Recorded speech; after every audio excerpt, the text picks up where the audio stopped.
Gawa tayo ng yema. Project daw sa school. Tutunaw muna tayo ng 2 kutsarang asukal. Para daw masarap ang yema. Yan guys. Tunawin muna natin yan. Haluin ang haluin.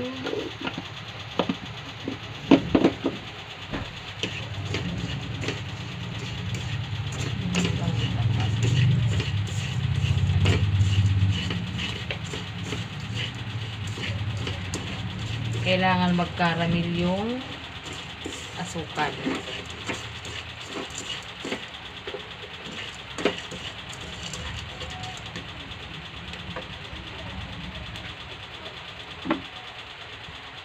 Sandali lang guys ha. Kasi kailangan yung magkaramil.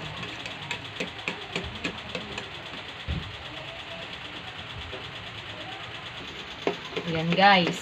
Nagkaramil na yung asukal. And then, pag nagkaramil na yung 2 scoop na asukal, lagyan natin ng butter. Kasi mas masarap pag mayroong butter. Hinaan muna natin yung apoy guys.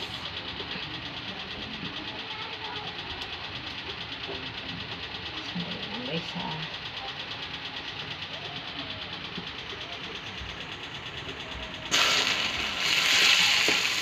Ayan, kailangan matunaw muna yung butter sa kinalaman na asukal. Hindi lang guys, kasi 2 butter yan.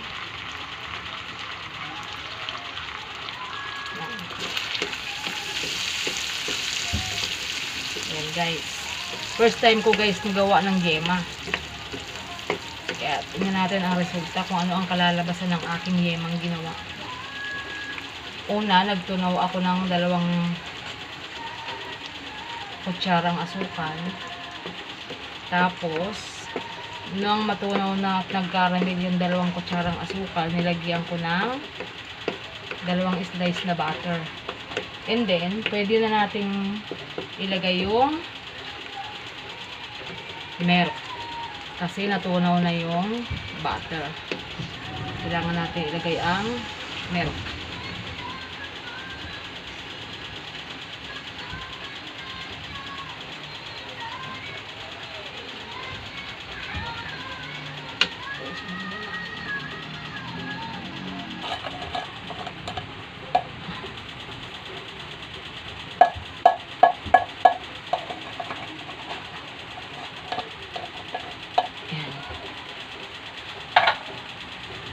Halo ng halo hanggang sa siya ay maging kailangan natin haluin ng haluin para maluto siya ng ayos.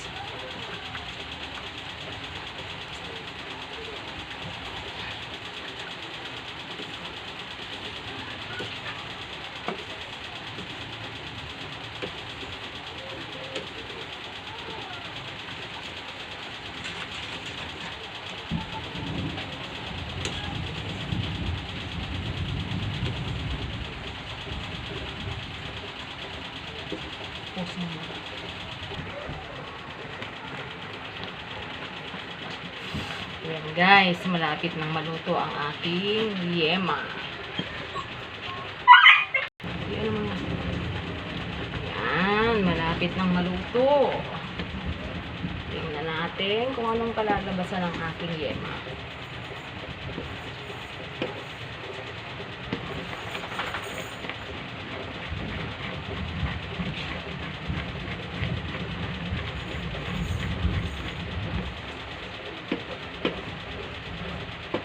Sana tama ang aking ginawa na paggawa ng yema. Ako talaga hindi masyadong marunong gumawa. Kaya na, kailangan matuto.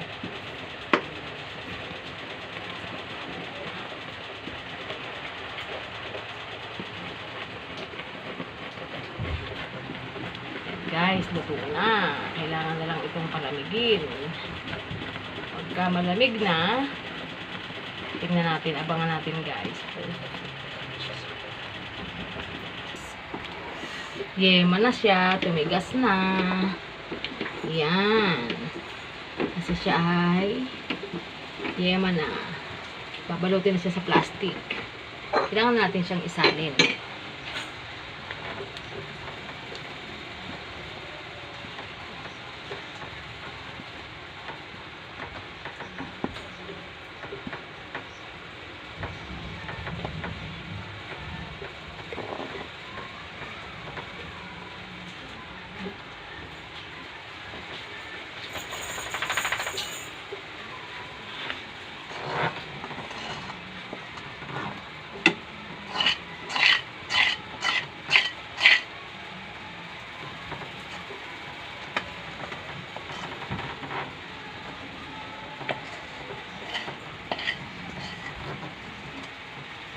Wow, ang sarap guys. I-airan na lang daw yung kawali.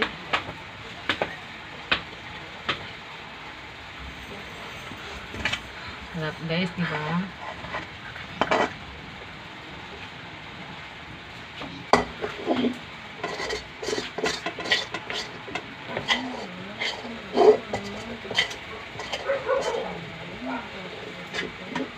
Sampung piso pa yun. Ayan guys. Luto na ang yema. Kailangan ko lang balutin. Masarap. Bye bye guys. Next time ulit. Pagluluto.